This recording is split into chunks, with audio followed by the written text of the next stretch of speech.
Patriot versus Freya. I break down every component in both interceptors. Here's who actually wins. Boy, the Patriot is the belle of the ball lately. But everybody's setting up Freya as an underdog story. Scrappy Ukrainian missile program versus the gold standard American Interceptor that's been protecting NATO skies for 3 decades. Well, that's the wrong fight. Freya isn't homemade. Its seeker comes from Germany's Diehl defense. Its radar options come from Saab, Thales, or Hensoldt. The same family's already running Ukraine's Iris-T batteries in live combat. Its command and control runs through a Kongsberg fire distribution center. MBDA, Leonardo, and Eurosam all showed up in Paris and signed on. Freya isn't Ukraine trying to out-engineer Lockheed Martin by itself. It's Ukraine and 9 European governments raiding the parts bin of NATO's most serious defense contractors and assembling something Patriot's own production line was never built to be. Fast, distributed, and roughly a fifth of the cost. So today we're doing the shootout properly. Patriot versus Freya. Hey friends, Wes here, defense journalist, Army and Air Force veteran, and I already covered Freya's origin story in a previous video, so today we're not going to be rebuilding it from scratch, but we're going to be putting it directly next to the system it's meant to complement, tearing both apart piece by piece, and being honest about where each one actually wins. So here's the assumption baked into most of the Patriot versus anything else conversation, and it's the wrong frame. The instinct is to treat Patriot as the finished, proven, singular answer to ballistic missile defense, and everything else as a hopeful stopgap trying to catch up. Well, that framing made sense for 30 years because for 30 years there wasn't a serious alternative. That's not the situation anymore. Patriot's own family has split into 3 separate cost tiers this year alone. And Freya isn't a stopgap chasing Patriot's shadow. It's a parallel architecture built from components sourced from the exact same tier of European defense contractors that build systems NATO already trusts in combat. This isn't an underdog versus champion. It's 2 different philosophies of interceptor design running at the same time for the same war. So let's break down what's actually inside each one. Start with the champion because understanding why it's expensive is the whole story. The Patriot PAC-3 MSE is a hit-to-kill interceptor. It doesn't detonate near an incoming missile, it flies directly into it. And Lockheed calls this body-to-body contact, or hit-to-kill, which is a polite way of describing 2 objects closing at a combined speed of several thousand miles an hour that have to occupy the same handful of feet of sky at the same instant. MSE pulls this off with a small ring of rocket thrusters mounted forward on the airframe, called the attitude control section, letting the missile shove its own nose sideways almost instantly in the final moments of an intercept, faster than aerodynamic fins alone could manage. Pair that with a large dual-pulse rocket motor holding propulsion energy in reserve for a second burn instead of spending it all at once, and you get exceptional range, altitude, and terminal maneuverability. None of that is cheap. L3 Harris builds the rocket motor, the attitude control motors, and lethality enhancer. Boeing builds the seeker, and Boeing alone landed multi-billion-dollar contracts just to triple its own seeker output. Every component requires specialized tooling only a handful of facilities on Earth can produce. Now, the Army's fiscal year 2027 budget documents price a single MSE round at roughly $5.3 million US. That's the price of the most maneuverable, most combat-proven hit-to-kill interceptor on the planet. Now, the challenger, and this is where the component breakdown actually gets interesting, the FP-7X Interceptor, Freya, is a 7.25-meter rocket built partly on recycled Soviet-era S-300 airframe technology, re-engineered around modern Western components. It reaches speeds of 1,500 to 2,000 meters per second and carries a semi-active imaging infrared seeker supplied by Diehl Defense, the same German firm, by the way, developing next-generation Iris-T variants. That's not a Ukrainian startup's first attempt at a seeker either.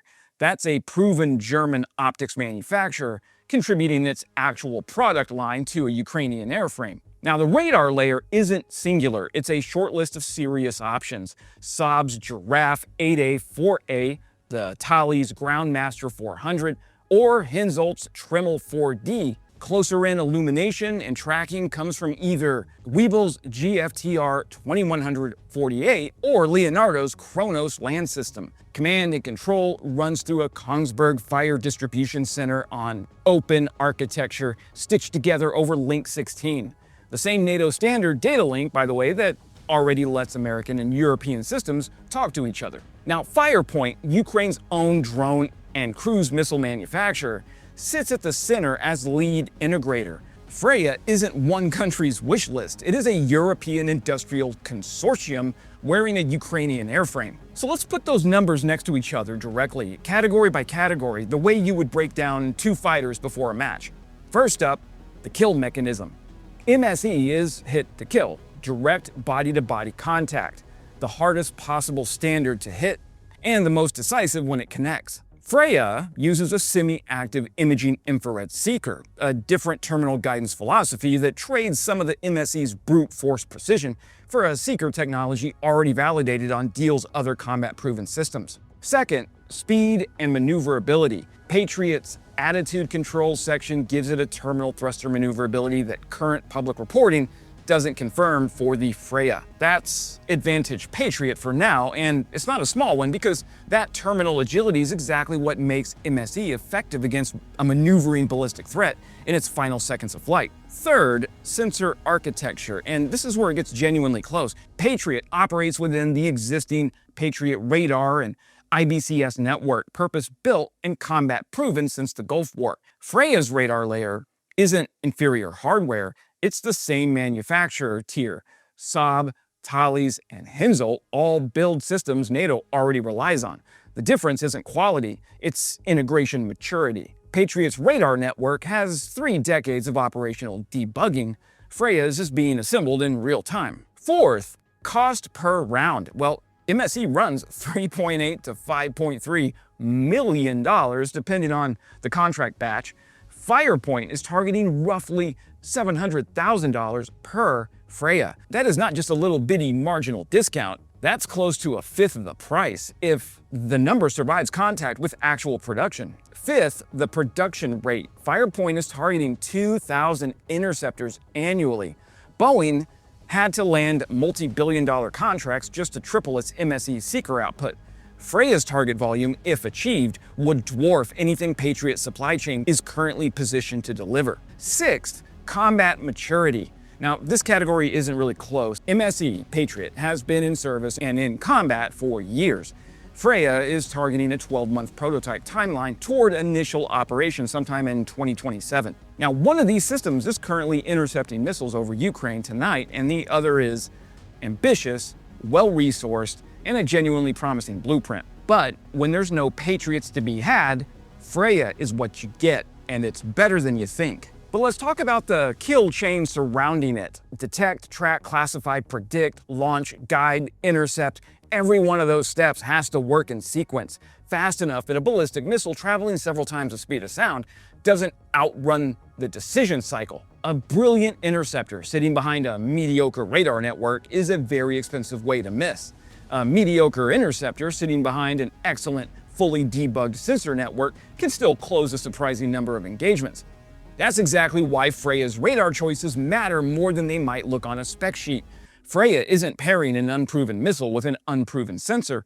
It's pairing a new missile with a sensor architecture that's already been debugged under real fire. That's the part of this that some comparisons tend to undersell. And it's the part that actually decides intercepts. So here's where I want to be precise, because the $700,000 target price for Freya is doing a lot of work in this story, and it hasn't been proven yet. One recent policy analysis called the coalition's ambitions laudable, but its promises unrealistic. And the specific concern is worth taking seriously. Firepoint built its reputation on strike drones and cruise missiles, like Flamingo, not interceptors. And those are really different engineering disciplines with different testing regimes and different failure modes.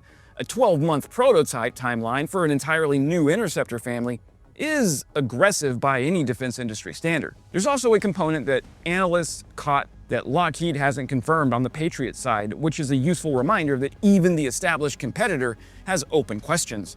Renderings on PAC-3 ACE, Lockheed's new mid-tier interceptor, appear to be missing MSE's forward attitude control section entirely. Nobody at Lockheed has confirmed that omission outright, so even the American side of this comparison has a spec sheet with a gap in it. None of that makes either program a bluff. It means both systems are racing against the same clock from different starting positions. Patriot's clock is production scale under real budget constraints. Freya's clock is proving an entirely new interceptor family can go from Paris announcement to reliable combat intercept inside of 18 months. Now, Freya's own backers describe it explicitly as a complement to Patriot and SAMP, not a replacement. And that is honest rather than modest. Nobody serious is claiming Freya solves tonight's problem. It's a bet on next year's problems running in parallel rather than in a competition. And this is usually where people ask the question, hey Wes, what about SAMP? Doesn't Europe already have a non-American system that does this job against ballistic missiles? Well, sort of. SAMP is the Franco-Italian system built around the same Aster missile family, and MBDA markets the newer SAMP NG variant specifically as being able to hit ballistic missiles, alongside aircraft and cruise missiles. Now, Ukraine has fielded a small number of SAMP batteries already. The problem was never whether Aster 30 works, it's scale. 1 or 2 batteries protect a bubble around whatever they're guarding. They don't solve a national ballistic missile defense problem for a country the size of Ukraine, because you would need dozens of batteries, hundreds of trained crew, and a deep Aster 30 interceptor stockpile to actually cover the whole country. And Ukraine has none of that at meaningful scale. But at the Paris summit on July 13th, France and Italy agreed to license Aster 30 production directly inside Ukraine, with the stated goal of beginning that work before the end of this year. Zelensky also came out of bilateral talks with Macron, holding commitments for licensed production of Scalp cruise missiles, AASM Hammer guided bombs. That's right, it's hammer time. Stop!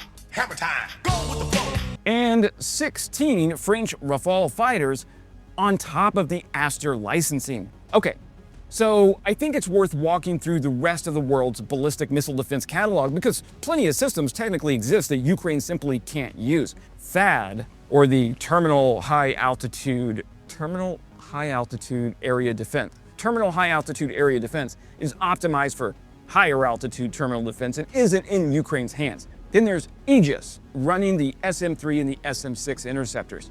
That's built around naval or fixed site architecture, not something you can truck to the front, not something that Ukraine has in its arsenal. Arrow is not available. David's Sling is politically complicated and has never entered Ukrainian service.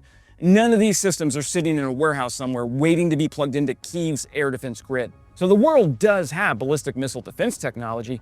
Ukraine simply doesn't have enough of the specific systems it's actually allowed and able to use. NASAMS and IRIS-T are valuable systems built around AMRAAM, AMRAAM-ER, and AIM-9X effectors, but they're designed for aircraft, cruise missiles, and drones. Kongsberg has talked about expanding NASAMS toward a broader threat spectrum, including tactical ballistic missiles someday, and that's a future roadmap conversation, not a claim that Ukraine's fielded NASAMS batteries can reliably down an Iskander today. Germany's Diehl is working on a longer-range IRIS-T variant that Reuters reports could eventually reduce Patriot dependence, and again, that's tomorrow's capability, not tonight's. What about the F-16s? Well, F-16s can help against cruise missiles and drones, but they're not the right tool against a ballistic missile in terminal descent, which isn't a maneuvering target you can chase with an AMRAAM the way you'd chase a wandering Shahed. Interceptor drones are brilliant against certain types of targets, but they're solving an entirely different physics problem and have no role here. And some of the Soviet legacy systems, particularly the S-300 Victor family, technically carried limited anti-ballistic roles in certain variants.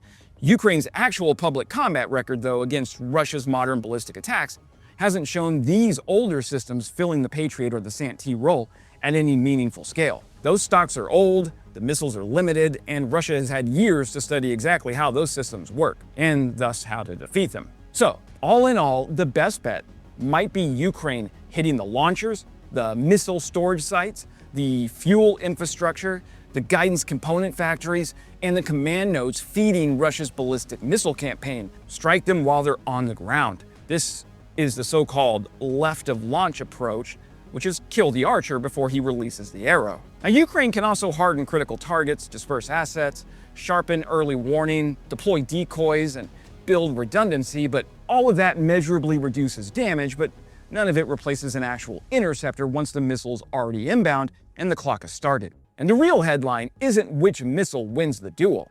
It's that the West just watched two completely different industrial philosophies for solving the same problem stand up simultaneously, and Ukraine's war is the proving ground for both of them at once. MSE's combat record and terminal performance are proven at a level Freya hasn't reached yet, and won't reach for at least another year. The $700,000 target price and the 2,000 unit annual production figure are Firepoint's stated goals, not confirmed production numbers, and ambitious missile programs miss both targets more often than defense journalism likes to admit. They are called missiles for a reason, because they miss their production targets. Yeah, I'll show myself out. The Patriot PAC-3's Ace, the cheaper version of Patriot that Lockheed is working on right now, its own specifications remain partially undisclosed, and Patriot's overall production bottleneck, driven by specialized components, isn't solved by anything in this comparison. Both systems have real, unresolved questions. Neither gets to claim a clean win yet, and I called this a shootout at the top of the video. Two missiles, one corner each. Best interceptor wins, but that was the wrong way for me to set this up. Patriot and Freya aren't actually squared off against each other. They're standing back to back, facing the same incoming wave of Russian ballistic missiles from opposite directions, each one covering ground the other can't reach fast enough or cheap enough alone. MSE holds the line on targets that demand its full, extraordinary maneuverability. Freya, if it delivers on what Diehl and Saab and Kongsberg just signed up to build, covers the volume Patriot's supply chain was never designed to produce. There's no duel here. There's a magazine getting built one interceptor tier at a time, and both of these missiles are loaded into the same rack and pointed at the same sky. That's it for today, my friends. If this breakdown was useful, hit that like button and subscribe. I cover air defense architecture and Ukraine's missile programs, along with other military technology topics 4 times a week right here on YouTube, and the algorithm needs the signal.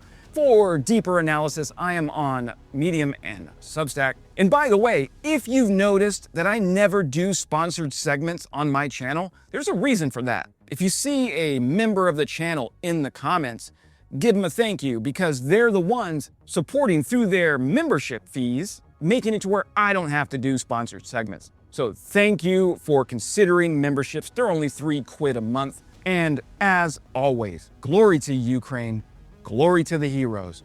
Crimea is Ukraine.